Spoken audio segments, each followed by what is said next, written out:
Alright, hi everybody, this is Mrs. Gaynor, and today I'm going to be showing you how we draw Bohr models in chemistry to try to visualize where the electrons are going to be located and how many electrons an atom actually has and what's going to be going on with bonding, which you guys are going to learn in probably about a week or so, but right now we're just looking at where electrons are located. So, what we want to look at is what's called a Bohr model. So in chemistry, we have two different types of models that we generally use.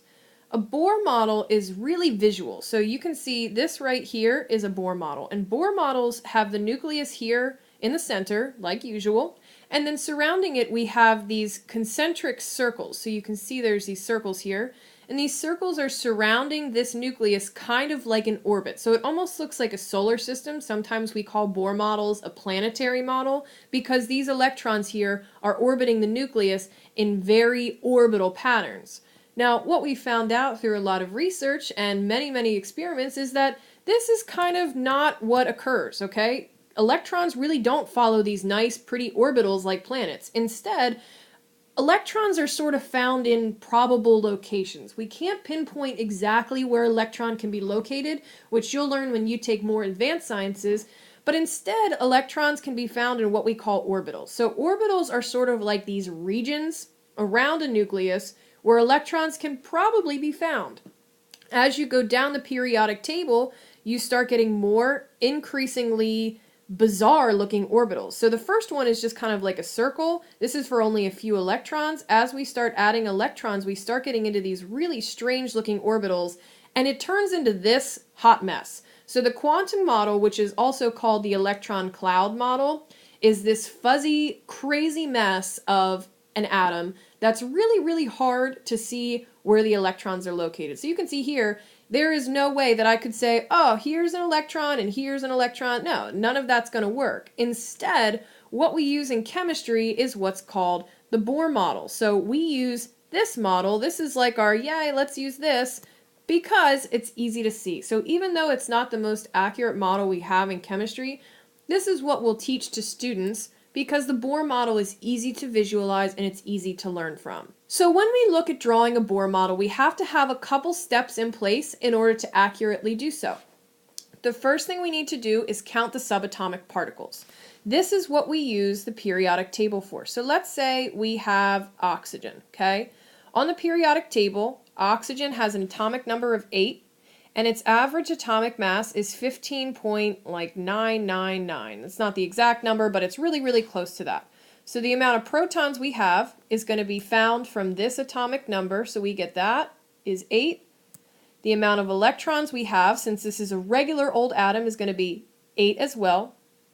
And the number of neutrons we have is going to be this mass number here minus 8. Which is our number of protons.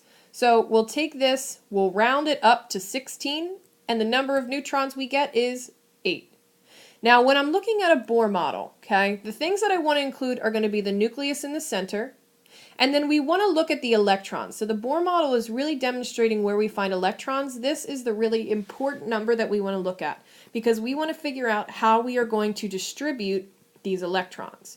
And one thing we want to make sure we know when we distribute these electrons is this information that's located here, okay? In this picture, it demonstrates to us how many electrons will fit in each shell around the nucleus. The first shell, the one that's very close to the nucleus, can only fit 2 electrons. Once 2 electrons are there, it's full. Nothing else will fit, and instead we have to bump out to the next shell. That second shell can hold 8 total electrons. So if we look at the second shell as well as the first shell, those will equal 10 total electrons. Then if we fit those 8 electrons in that second shell, once that happens, oh my gosh, it's full, we have to jump to the third shell. This one holds 18 electrons.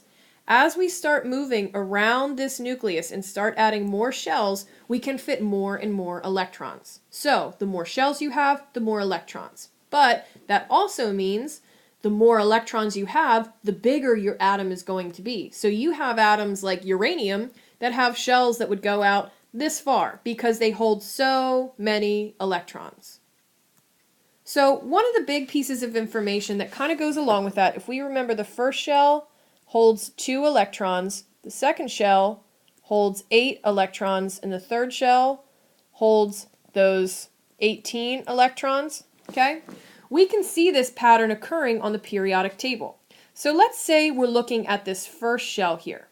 If you look on the periodic table, the first row on the periodic table only holds 2 electrons.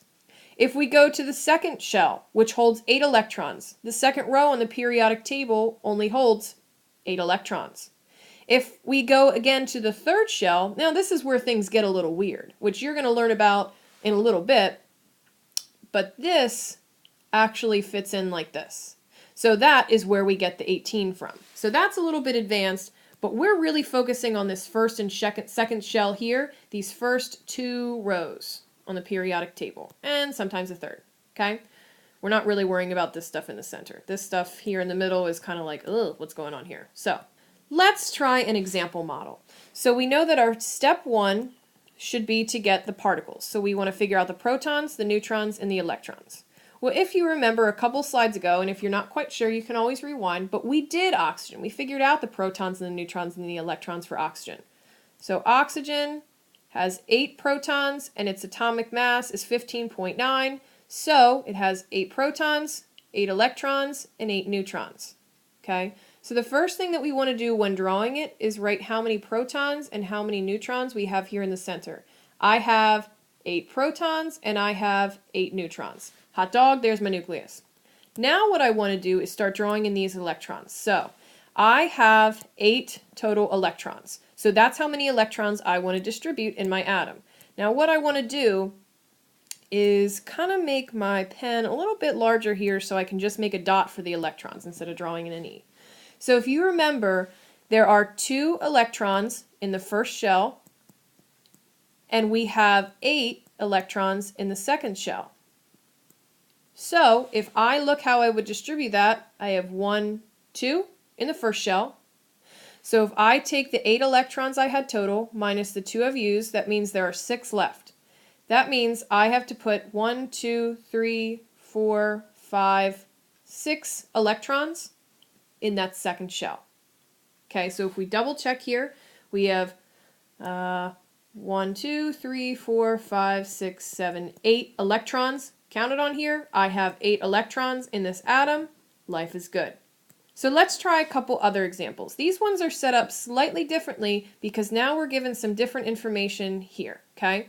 So in this particular example, we are going to look at lithium first. So this lithium, the number that's up here is the mass number, and the mass number is equal to the protons plus the neutrons. The number down here is the atomic number, okay?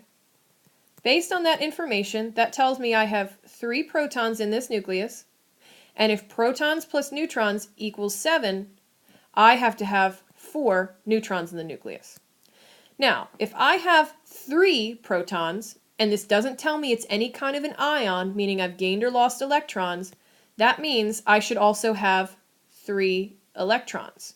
So if I want to go through and draw what this looks like, I'm going to have 2 electrons in the first shell, and I'm going to have 1 electron in the second shell, meaning I have 3 electrons total. Well, I probably shouldn't make that color.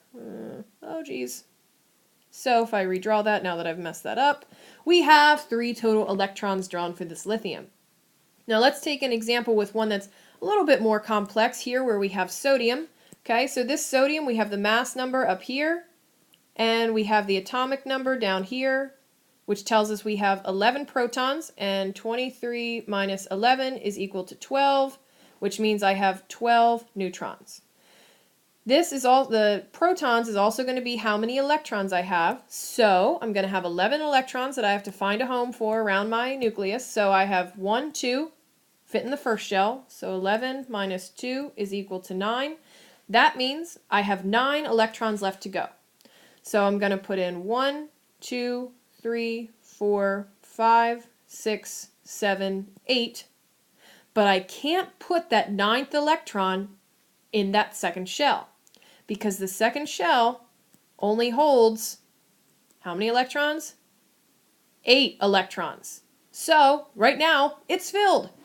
So if I take these 9 electrons I had to use, subtract the 8 that I used, I have 1 electron that's left that goes in the third shell.